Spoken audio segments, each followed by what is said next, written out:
welcome to the Women in Security panel at AppSec California 2018. My name is Caroline Wong, and I'm thrilled to be moderating. So why are we talking about women in security? If you were to look in this room, there's a ton of women in the room, right? I guess throughout the industry, there's a number like 11%. I think that, sometimes women in our industry, maybe they have a little bit of a different experience than men in our industry. But that said, with today's panel, I think what we'd really like to highlight is some brilliant women in the industry who've been successful and who are thriving. And to have an opportunity for these women to share their stories and also for the audience to ask questions. So we're actually going to start off with about 20-25 minutes of getting to know our brilliant panelists. And then we'd really like to open it up to the audience. We, of course, have some prepared questions with regards to topics like work-life balance, relationships in the office place, experiences working in the industry, and thoughts on diversity. But if you have questions for our panelists, then what we'll do is I'll announce the Q&A and we'll pass a microphone around so that we can get your questions answered as well. I do want to say before we kick off that the industry has a talent gap. We all know this. Anyone in the room who's a hiring manager probably has trouble finding really great people for their team. And it's so interesting to me that in an industry with such a major talent gap, we also have a really major diversity gap. So to me, it's sort of like, maybe if we're able to solve one of these problems, then we can solve the other one too. I ask the question of myself a lot, why are there fewer women and minorities working in our industry? And I don't know the answer to that, but with the fact that we've been given the opportunity to be up here and to share our stories today, maybe by sharing our stories, we can inspire other women, other, people of color, other minorities to think like, hey, their jobs are awesome, their lives are awesome, maybe that's work that I want to do too. So I'll start off with a very brief introduction to myself, both as a professional as well as a human who happens to have female body parts. My name is Caroline. I was born in San Francisco. My father was born in the Fiji Islands. My mother's from Hong Kong. My husband and I live in San Francisco with our 2 dogs, 2 cats, and soon to be 2 kids. I've been working in the information security field for the past 13 years. Started off on the practitioner side, leading security teams at eBay and Zynga, and more recently have transitioned to the vendor side, done some product management at Symantec, some management consulting at Cigital, and in 2016 I joined Cobalt, which is a pen testing as a service company. And I'll ask each of our esteemed panelists to please share some of your story with us. Really what I'm interested in is your security origin story. Who are you? How did you get into this field? What do you love about this field? And anything else that you'd like to share with everyone. What end do you want to start at? All right. Right here is really good. Hi, I'm Megan Wu. I am a senior security consultant for Rapid7. I work for a group called the Strategic Advisory Services Group, and what we do is we go out to organizations and we assess where they are from a cybersecurity maturity standpoint, and then we give them recommendations on how to improve. We talk to their boards of directors, executives, and their security teams. So it's really interesting and I love it. I also figured out during lunch, I think I'm the youngest on the panel. So I only have about 6 years of working IT security experience, 10 years in the community though. So how I got started in security was I was 14 years old and my father, he started working at the Veterans Hospital in St. Petersburg, Florida, where I'm from and where I currently live. And when I wasn't in school, because I tend to get in trouble, he made me volunteer at the Veterans Hospital, specifically at the IT department. because I was surrounded by his coworkers who were like 5 or 6 guys. So it was a whole bunch of uncles making sure that I didn't mess up. So they taught me at a really early age. I think I took apart my first computer when I was 6 or 7 years old, coding HTML by 7, that kind of thing. And then when I was 13, they got hit by their first major virus that we were there for. And so I got to sit while they tried to do incident response and cleanup. And I just became fascinated by the whole thing. I'm like, wait, you can make computers do things they're not supposed to do, and really dove into that. And then when I was 19, I went to my first DEF CON. And from there, I met a whole bunch of great folks. I participated in Lost's Mystery Box Challenge. Not sure how many of you all are familiar with that, but basically, Lost creates this really impossible challenge with different components, and then you have the weekend to figure it out. And so I dove right in, worked with my team. Basically, I found people in line. I'm like, you're going to be on my team. And they were like, oh, okay. So from there, I met other folks and started volunteering, B-Sides, DEF CON, and then started presenting. And I just fell in love with the community and knew this is what I wanted to do for a living. Awesome. Megan, thank you so much. Yeah. Thank you. Excellent. Well, hello, everyone. My name is Chris Kubecka. I have a slightly different story, as we all do. I got started in security at a pretty young age. Part of my family was in intelligence, and I was kind enough, my great-grandfather taught me the Caesar cipher before I started going to first grade so that I could hide my notes and everything like that. That was pretty cool. And my mother had started out as an operator for Digital Corporation. She ended up being a robotics programmer. And from our background, my family comes from Puerto Rico, and she was a single mother, didn't have much money for daycare, so she put me in front of a green screen at Digital. Sometimes I'd help her out at night changing these hard drives that were huge platters and stuff like that. And she got me these magazines where you could type in and program your own game. And when finally the computer said boo, because it was a haunted house one, I was in love. I absolutely adored it. So a few years later, I got my computer privileges taken away. And after having an incident with the Department of Justice and the FBI. But when I turned 18, the Air Force, after I was allowed to use a computer again, couldn't even use a gaming console. It was really depressing. Yeah. They took my Atari from my house. I cried. They actually came in the, it was bad. But anyway, yeah.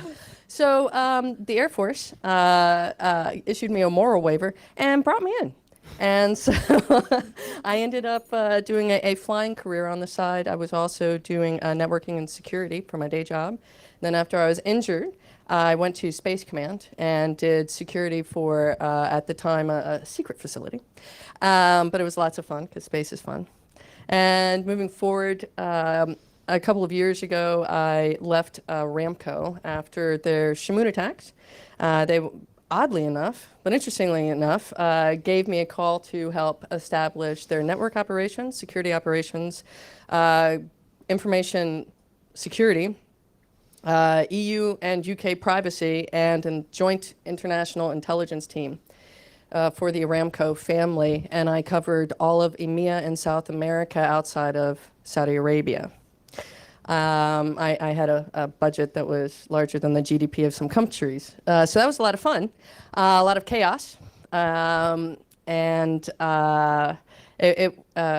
I really got my hands dirty on that one to try to make sure that they were recovered and stable. And because the market share of Saudi Aramco, whenever a company like that is basically halted for their business operations, I believe they provide 25% of the world's energy in one way, shape, or form.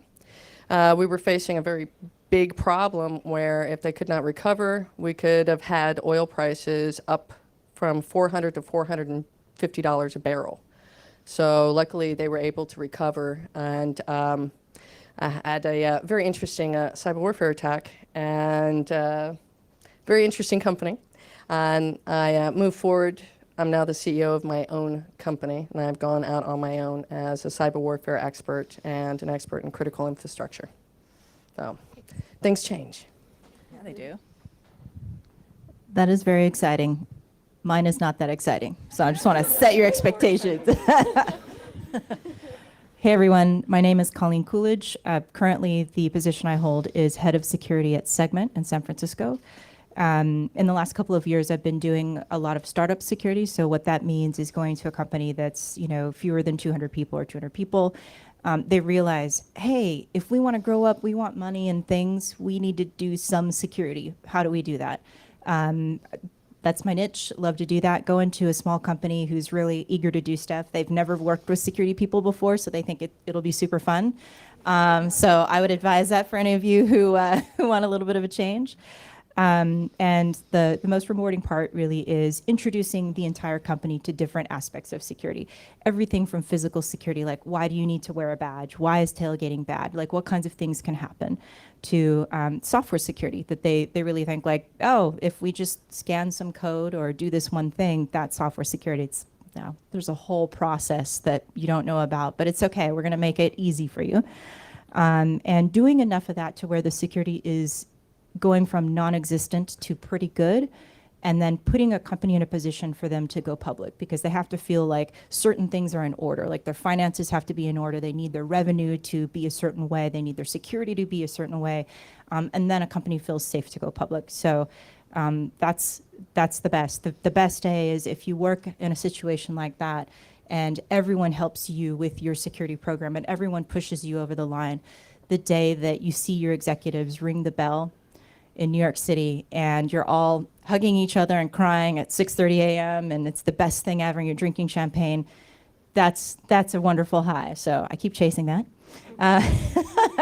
Didn't always start off this way, was not always working at small companies. Originally started doing security here in Southern California at bigger companies where things were moving really slow. And for me, it was pretty boring. I didn't like the fact that larger companies, even though they had the budget for it, and they acted like they wanted to do better security for, not just because it's the right thing to do, but because they care about customers and they care about a competitive advantage. When it comes down to it, like your budget's cut. You don't get to hire that security person. You don't get to buy that tool. They won't adhere to the process. And that was really frustrating for me. So it was just a personal decision to come up to a place where people will actually do what they say they're going to do, or at least they give it a good try. How I got started in security is kind of it's a funny story. It's not quite like, oh, it was always in my blood. As a matter of fact, my parents, they don't know anything about this whole thing. I was doing like systems analysis, then moved into project coordination and project management. And I had a big team that we were trying to get certain things over the line. You know how it is when you run a project, you've got developers, you have QA people, you have stakeholders, business people, vendors, and you're managing a budget and a project schedule. And in one of our weekly meetings, somebody actually knocked at our conference room door. And I thought, that's weird.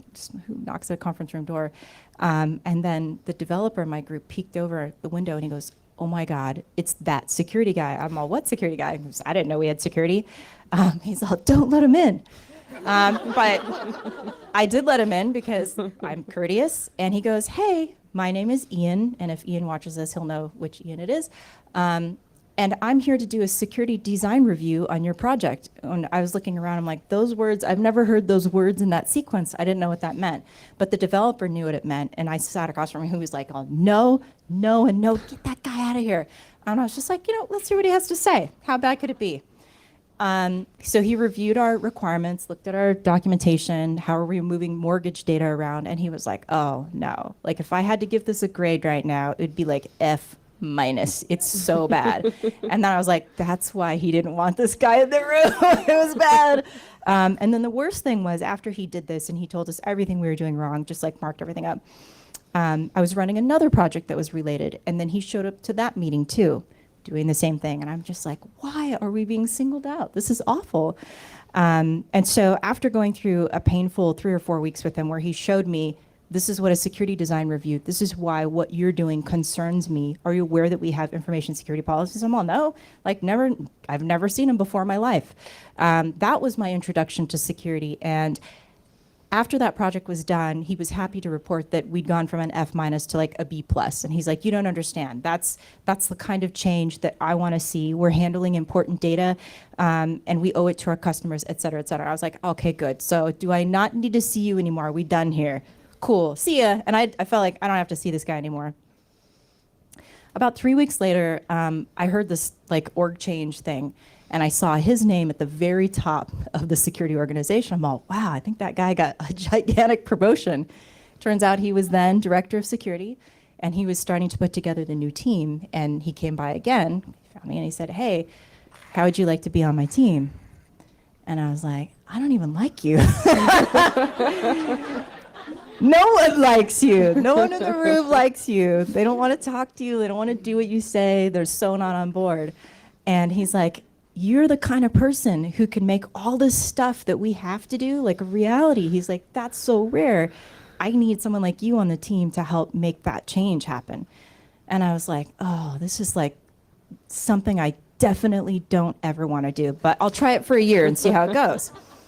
And like, here I am as head of security, so I don't really know what happens other than if you aren't in the security field yet, but you're interested, give it a try for a year. You never know. There's a lot of interesting stuff. I could say that everyone on the panel, I got a chance to get to know them. I'm really honored about that. They all have very interesting lives. Like, the job is not boring. You won't regret it. So right. Yeah, and thank you. I could totally vouch for it. It's not boring at all. And that's, I think, the best part about security is it's constantly changing. You're constantly renewing your skill set. Anyway, my name is Kavya Perlman. I'm the Information Security Director of Linden Lab. Those of you who don't know Linden Lab, it's used to be a gaming company. They have Second Life as a gaming platform. And they recently started another product. They launched another product that's in beta right now. It's a virtual reality product called CNSR. And I proudly protect both of the virtual economies. So that's really something that sort of excites me when I wake up in the morning. And then how I got started with security is, it's kind of a funny story. So I grew up in India, and computer science was just like a word, like, oh, computer science. Until high school, it was just something that I had heard.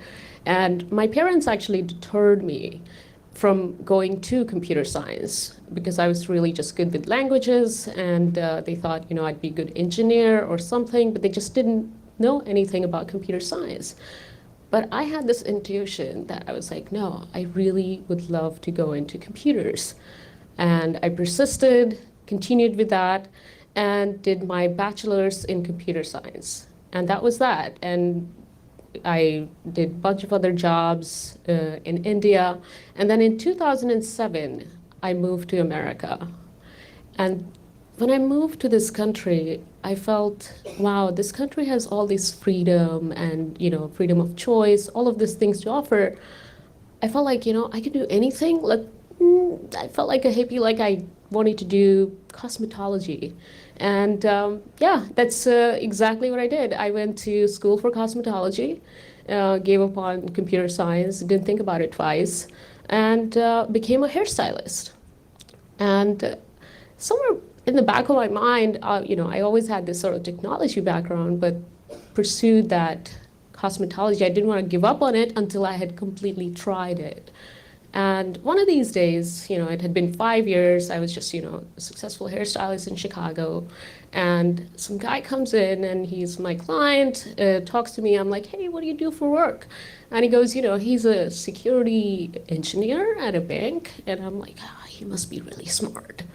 I wonder how do people do that? So I really remember that thought, and at the end of the conversation, he said, you sound very interesting. He recommended a book to me. It's called Cyber War by Richard Clarke. So I went home, I downloaded the PDF. I liked it so much that I actually ordered the book.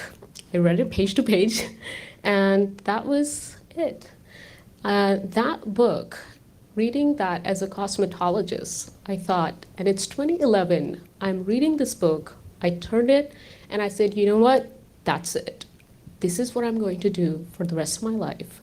I'm going to do cybersecurity. And I had no idea how.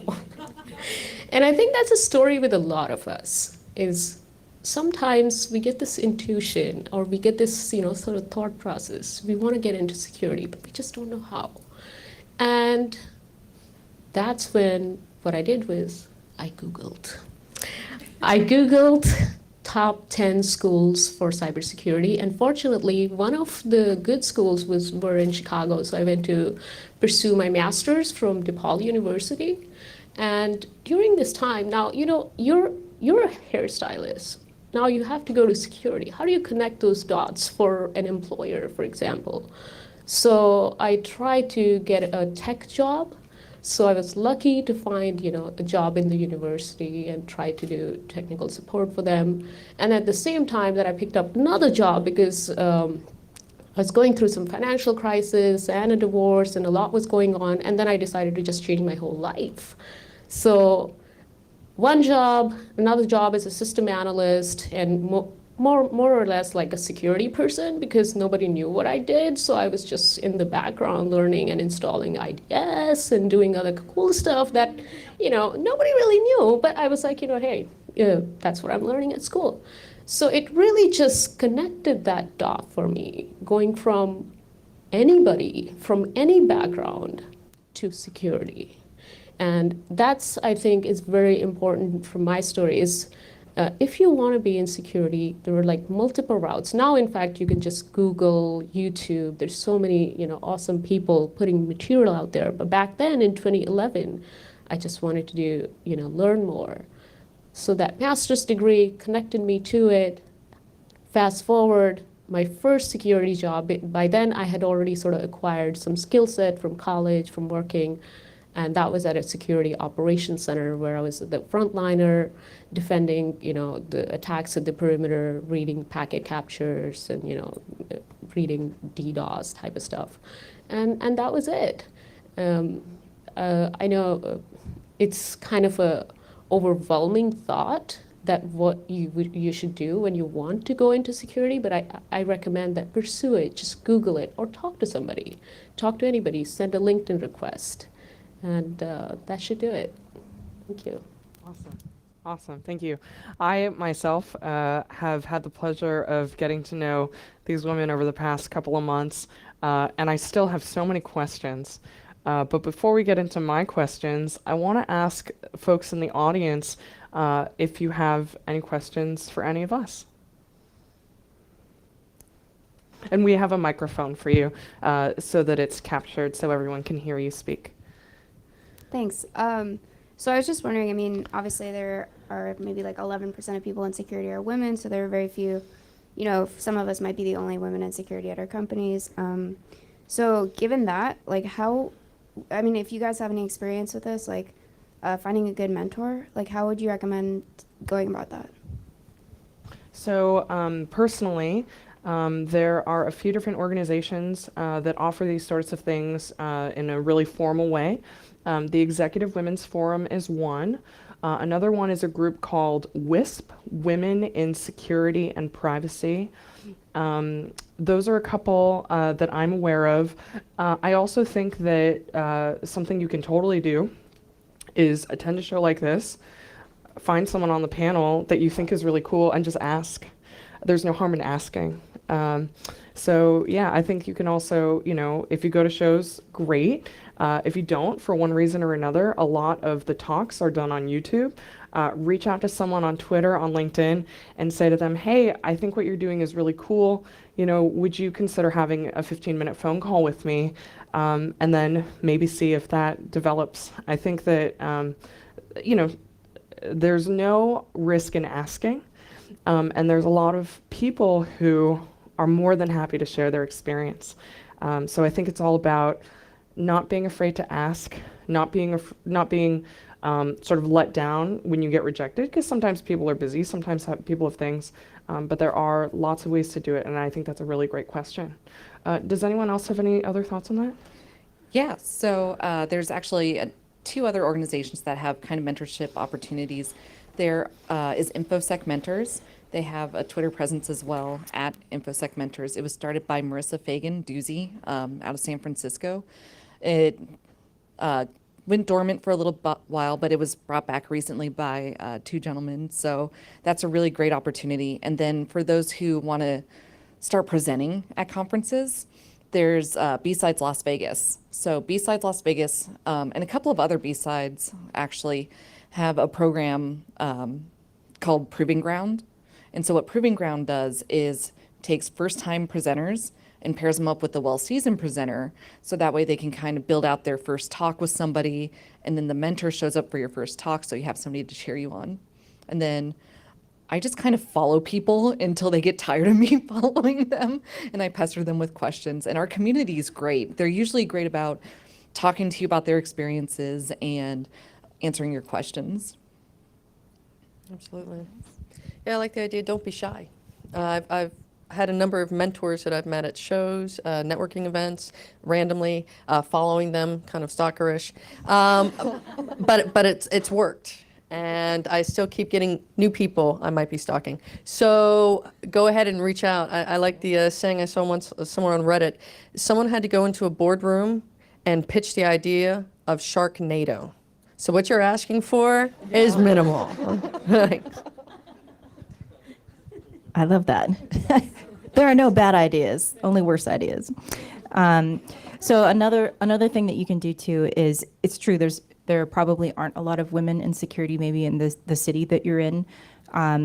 If you are looking for a mentor who might be very sensitive to some of the issues that you're going through, I would also encourage you to hit up mentors who could be in different minority groups.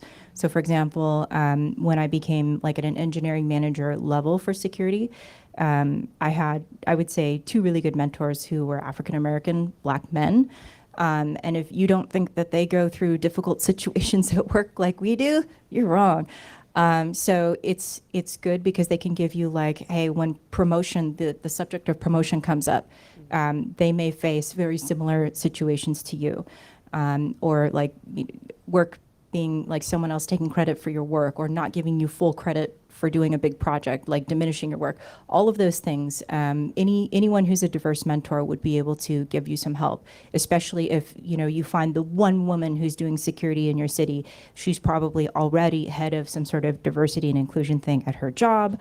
What you'll find is usually women and minorities are already double, triple, quadruple tasked with, oh, since you're really good at this job, here are 5 other jobs that you can do to help fix the problem. So just, I would say, be sensitive to that, because many of us already have 4 or 5 jobs. Yeah, I would just add a little bit to what Caroline said about LinkedIn is, for me, that has proven to be really amazing tool. In fact, I now actually on the side have my own company, which I own together with another coworker or a friend who I found on LinkedIn, who's a security researcher. And now together we are devising some strategies to fight phishing attacks and doing some really cool stuff in the research area. The one thing I would say, though, when you're reaching out to somebody for mentorship on LinkedIn, don't just say hi. Like, don't just say hi, because this is like your first, like I get that a lot sometimes where people are like, hi, and which is fine, you can say hi, but they say something else, like, I'm really interested, I would love to help you, but, give me more than just a hello, tell me what you want. And because it's your first time reaching out, you could just say, hey, I would love to get to know you. This is what I'm into, and maybe drop a line about something about them as well. It's like, what interested you to just sort of trigger this conversation? Because while we are always interested in our self-interest, to get this mentor to talk to you, just like, hey, I really like what you do kind of stuff, to insert that line, and you might trigger this, life-changing relationship. You never know.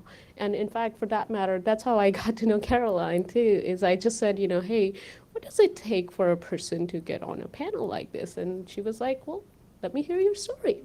And that was that. And here I am. Thank you. Yeah, and I totally don't even think of myself as, like, I think of Kavya and I as peers, but she reached out. I was actually talking on a women's panel in San Francisco with the OWASP organization, and she said, hey, that's really cool. Here's my story. I'd love to get to know you. And we had lunch and just began to get to know each other. So Yeah, definitely reach out. Thank you. Great question. Yes. Thank you. So my question's for Colleen, actually. So when you're trying to build out a security program at a startup, can you talk a little bit about like, how do you go about identifying like the first areas of investment? Because you're going into a startup, they have nothing, right? At that point, they haven't thought about security at all. So like, what's that starting point? That's such a good question because many times when you go into a startup, not only do they have no security, but they might have something that is effectively like negatively scoring them. You know what I mean? So you need to like fill in that hole so then it's even, and then you can start building level 1, 2, and 3. I would say the very first thing that you'd want to do, like all of us are trained to do some sort of like risk analysis, gap analysis, and find out the things that, you know, look at the landscape. What product are they selling? Who are their customers? What type of data are they transacting? What are their assets?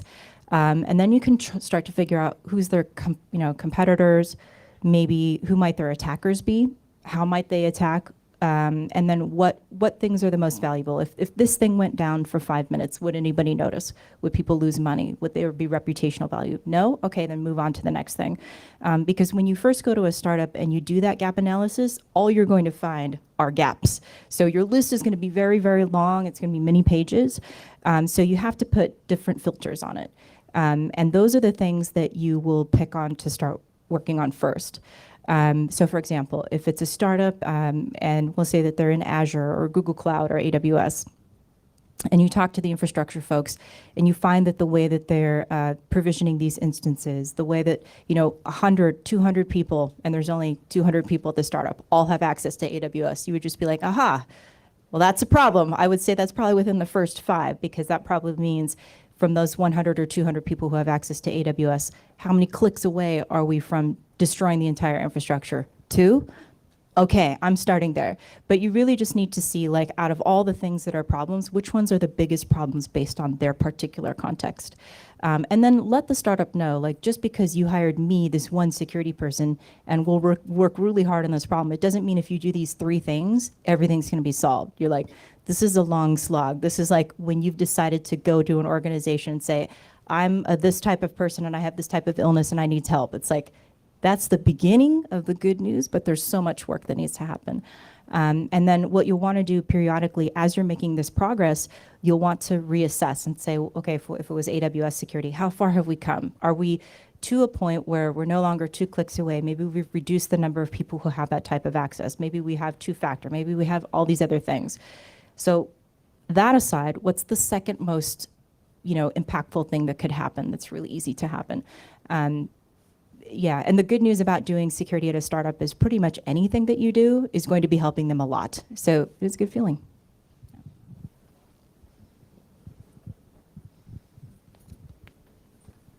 Hi. This is a really uplifting, a spiritually uplifting panel, and it's really, great. I'm a guy, but I love listening to you. But so I was hesitant about bringing this subject up that I'm going to anyway, after thinking about it, because it's very real and we have to raise the awareness. I was shocked about a year or 2 ago. I started seeing tweets and blogs about not just disrespect for women in the field, but worse. Things that are happening that blew my mind. And I had no clue about this. It's been going on for years. And I just, whatever you're comfortable about talking about, if you wanted to share, because we all need to be more aware that there are some evil people out there, and we got to stop it, and we have to make everyone aware. We got to treat them as outcasts and blackball them, and just in general, make an environment more receptive for everyone of different races and backgrounds and women.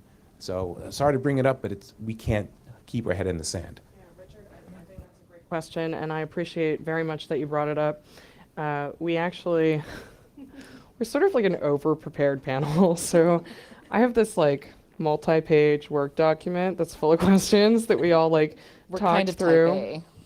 And sort of at the last minute, we were like, oh, we're just going to switch the format and we're just going to tell our stories and then we're going to open up to Q&A. But one of the many questions that was included in our very over-prepared prep document was, what challenges have you faced? And I would just like to preface it by saying, whenever anyone, regardless of what sort of body parts and colors you have, experiences something, I think there's an opportunity. A lot of times, there's good people making mistakes. Sometimes you have not good people, and that's not cool. But every time something happens, there's an opportunity if somebody mistakes you for something. If somebody, for example, maybe someone's walking through a conference expo floor and they're the decision maker, they're the buyer, but maybe vendors don't treat them that way for some reason or another. There's an opportunity to correct them and say, hey, I'm actually the decision maker for this situation. I'm actually the buyer. And to simply express your truth. I think every time a truth is expressed, that's important. That being said, I will ask our panelists to please share experiences of challenges that you faced and how you responded to them. And in particular, because I think whenever something crappy happens, and that's just life, right? Crap is going to happen. Any of us have an opportunity to either kind of back down and just let it happen, or we can kind of like take the emotional energy that comes with that and use it to lift ourselves up. And in talking over some of these types of stories just over lunch, I know that that's happened for some of these women. And so I'd like to invite you to respond to Richard's question, however you feel comfortable doing so. Yeah, so I guess the harassment and that kind of stuff kind of takes a whole bunch of different forms, right? So it can be something as, I'm trying to think of the right word, sorry. So it can be something as somewhat innocent as mistaking me for a marketing or another salesperson. That happens a lot where they're like, oh, okay, I'm going to talk to the man that you're with because he might be the buyer. Or, oh, you're with sales too? No, actually, no. I can talk circles around you, so bye. Or there was a situation where I was leaving a party. Okay. I was leaving a party at DEF CON, and a very drunk attendee came up to me and tried to sexually harass me and assault me. And off-duty goons actually stepped in, and they were just like, nope, they completely diffused the situation. So on one hand, I tried to approach everybody with compassion, just like, okay, maybe something's going on, they just don't know that they're being an asshole. But sometimes you just have to stand up for yourself and be like, no, screw you. I earned my seat here. And that's okay too. There's nothing wrong with that. And I think that we can do better as a community to make things better for folks, whether they be women or people of color. I think what has happened recently has actually had a bit of a positive effect. At least where I come from Northern Europe, they have instituted fining for certain types of street harassment, certain types of harassment online as well. You can now be fined. I was quite shocked when I arrived here that within 24 hours, I had 3 instances of gross street harassment and catcalling, and that's not something that I'm accustomed to whatsoever in Amsterdam. And I think that bringing awareness that bad things have happened, realizing that we can stand up for ourselves and that word can get out, and also bringing up the discussion in a positive way. Okay, these things can happen. How can we minimize this in the future? And I think sometimes, I think it was a former CIA director said sometimes you have to break an egg to make an omelet type of saying. But I think we can change this around quite a bit, and I think we already started to, in my opinion. I would agree with that. And we've been in the industry a long time, so it's not as though, oh, this is our first year doing it and nothing bad's happened yet. Many bad things have happened, and yet we're just like, no, I'm not quitting. Sorry, I like this job too much. We're not leaving. But one thing that's true, if you're an underrepresented group, particularly if you're female in this industry, the reality is wherever you work, you're going to be surrounded by men. And as you climb through the ranks and you're a security person, you'll be the only probably engineering manager who's a female, which is the case that I'm in right now and was the last couple places that I was at. The important thing to remember is the vast majority of men, and I would say the ones who work in technology, even in, companies that reportedly have that type of bad behavior, the vast majority of people that you will interact with who are men, are all potential allies. They're aware of what's been happening because it's getting reported on, and even though it hasn't happened to them, they're finally like reading this stuff and they're like, I didn't know this was happening to my female coworkers. This is wrong. But there's another side of it too, like with the Me Too campaign and all of that. I think that some of those men might even be afraid to speak up because they're like, I don't want this to happen to people I care about. What do I do? What's the safe way to be an ally? And I think men need permission to like, yes, if you happen to be in a room, we'll say it's like a security design review or some technology discussion, and there's only one woman in there, and people are ignoring this woman. They're talking over her. She'll say a couple of ideas that are really good. No one says anything, and 10 minutes later, a guy says it, and they're like, yes, that's what we should do. Let's go with that idea. When you see these types of things happening, what we would love from you is just a little bit of allyship. It doesn't mean that you have to march with us or like change your whole life, because that's super inconvenient. But in the moment when it's in front of you and you see that situation, speak up and say, you know what? No, hey, that's a great idea, but you know what? I think we were already talking about that 10 minutes ago. Since you had that idea, why don't you give us more information about that? We'd really like to go with that. So just a little bit of, fancy redirection, a little bit of voice amplification, a little bit of tiny bit of correction in the moment. If that happened for me, at my last job, there was a situation where something really bad happened, and all of the men in the room who I know cared about me, I cared about them. They were so embarrassed and they were, upset by the situation that the person who was abusing me just kept going, and their faces turned red, and you could tell that they were angry and it wasn't right for them, but they sort of like looked down and just were like, oh God, I hope this thing ends because I care about Colleen and I don't want this to go on. And I had to face this person down myself, and it was really terrible. If a couple of them had said, hey, you know what? Like, there's no reason to get upset. It would have shut it down. But instead it went out for like 10 minutes. So yeah, just add your voice to ours just a little bit. That's really all we need, because the situation, I think, is already in the process of fixing itself, where there's already this momentum, there's a wave. So just give it a little push whenever you see that situation. I think that would be really good.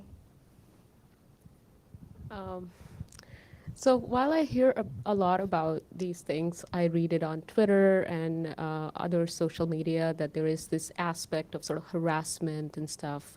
I personally have been sort of lucky. And I believe a lot of the credit goes to our group, our community being so supportive and educated. There is just these extremely talented people out here.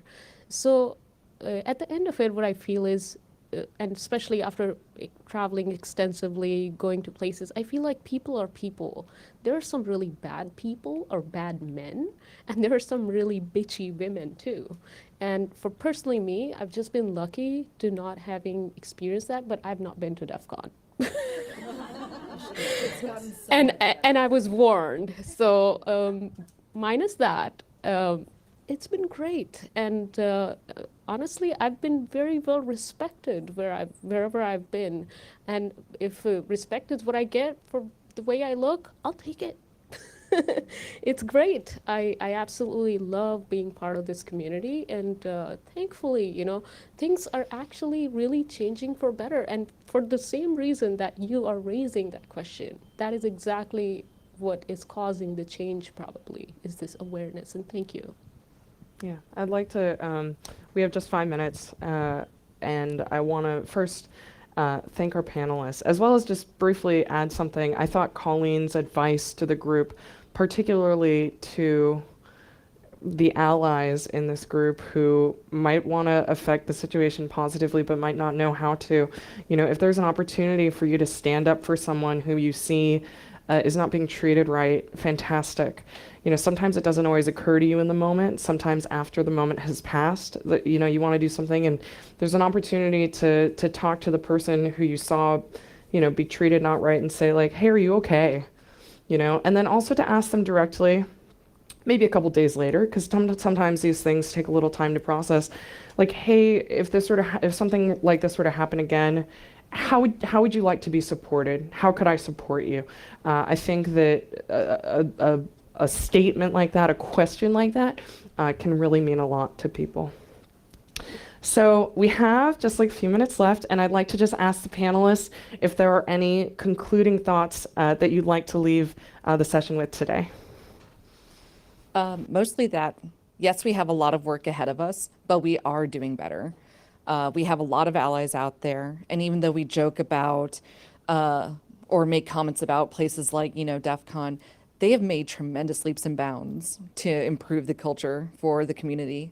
And even places like Twitter try to stand up for folks who people are piling on to. So, and also just so I don't take up everybody's time, if ever I'm around and you guys need some help, please seek me out and I'd be happy to stand by you and help you guys out. I know things have changed a lot for women in security because Saudi Aramco hired me to help set up their security after they were obliterated. So I think things have changed a lot, and there is some more to go, but we're doing it. Yeah, absolutely. I would say for all of you, those news articles are important to read because especially if you're not directly affected by some of those things, it's good to become educated. But I would encourage you, don't cross over to the end, the world's going to hell. I guess everybody's a terrible person. It's not true. Even though we have hard jobs, most of the people that we interact with on a regular basis, we would invite them over for dinner. We would have beers with them. We would, I don't know, maybe take a local vacation with them. Maybe not a long one. And so it's really encouraging to hear that people want to get involved, people want to help. But know that, yes, we face these little, maybe the weird microaggressions every day.